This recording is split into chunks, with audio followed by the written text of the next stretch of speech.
ভেনেজুয়েলার ২ দফা শক্তিশালী ভূমিকম্প কেড়ে নিয়েছে লাখো মানুষের নিরাপদ আশ্রয়, বিচ্ছিন্ন করেছে অসংখ্য পরিবারকে। খোলা আকাশের নিচে অনিশ্চয়তা আর আতঙ্কে দিন কাটছে হাজারো মানুষের। এখনো ধ্বংসস্তূপের নিচে ৫১,০০০-এরও বেশি মানুষ। তাদের খোঁজে উদ্বেগে দিন কাটছে স্বজনদের। বুধবার ৭ মাত্রার দুটি শক্তিশালী ভূমিকম্পে হঠাৎই বদলে গেল ভেনেজুয়েলার চেহারা। রাজধানী কারাকাস ও উপকূলীয় এলাকা লা গুয়াইরার অনেক মানুষ এখন ঘরে ফেরেন না, কারণ ফেরার মতো ঘর নেই তাদের। প্রতি সপ্তাহে সর্বোচ্চবার বিকাশ পেমেন্টে ৫০ জন হবেন পেমেন্ট চ্যাম্পিয়ন। জিতে নিন টিভি সহ আকর্ষণীয় সব প্রাইজ। কর্তৃপক্ষ ধসে পড়া কিংবা ফাটল ধরা ভবনগুলোকে বসবাসের অযোগ্য ঘোষণা করায় খোলা আকাশের নিচেই কাটছে লাখো মানুষের দিন আর রাত। এখানে ছোট ছোট শিশুকে বুকে জড়িয়ে কোনো রকমে দিনরাত পার করছেন অসংখ্য মা বাবা। কারো কাছে নেই পর্যাপ্ত খাবার, কারণেই নিরাপদ আশ্রয়।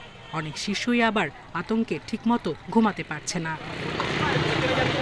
জাতিসংঘের শিশু তহবিল ইউনিসেফ জানিয়েছে, ভূমিকম্পে ক্ষতিগ্রস্ত এলাকাগুলোতে প্রায় ৩৯ লাখ শিশু বসবাস করে। তাদের অনেকেই এখন বিশুদ্ধ পানি সহ জরুরি সহায়তার অপেক্ষায়। বিদেশি উদ্ধারকারী দল পৌঁছেছে, চলছে উদ্ধার অভিযান। ভূমিকম্পের ৪ দিন পরেও চলছে ধ্বংসস্তূপের নিচে স্বজনদের খোঁজ।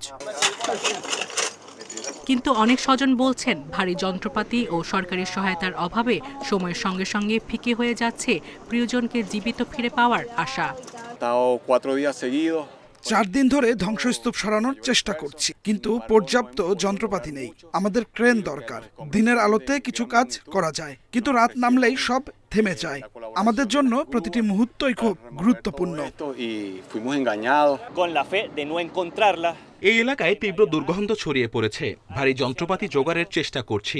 মেশিন পরিচালনাকারীরা কথা দিয়েছিল যে তারা এসে কাজ শুরু করবে, কিন্তু তারা শেষ পর্যন্ত আসেনি। তাই ভবনটির ধ্বংসস্তূপ সরানোর কাজ শুরু করার জন্য আমার ভারী যন্ত্রপাতি প্রয়োজন।